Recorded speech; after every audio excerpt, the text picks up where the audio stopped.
Hi, welcome to Over 55. My name is Ron McNish, and I'll be your host today as we showcase events, activities, and issues of interest to older adults in London and area. First up on the program, we'll head on to location to meet London's Poet Laureate, Penn Kemp.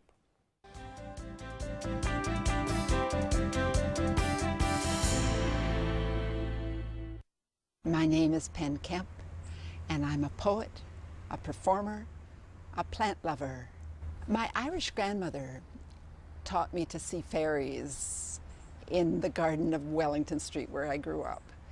And I think that opened up my imagination to all that was possible. So the idea of trying to transcribe that vision, I would have been a painter if I had been more talented, but I was better at words. So the process is to translate the vision into poetry.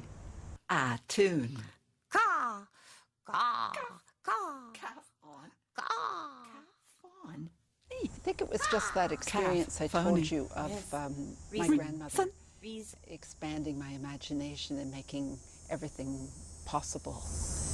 I wasn't restricted to a linear kind of existence. I wasn't taught that I had to think in a certain way. Perhaps it's just being very left-handed. Reason, Sun, reason, sun, eight, reason, sun, eight. Thing, resonating. In order to be a poet, I thought you had to read all of English literature, so I went through a wonderful program of honors English language and literature and French language and literature at Western, got my honors degree, and then 20 years later got a master's in history and philosophy at OISE, as well as an Althouse degree in education. Last year I was writer-in-residence at Western, and that was an amazing opportunity to connect town and gown, to connect Western with the community. Beneath us, the world spins dizzy from constant returns.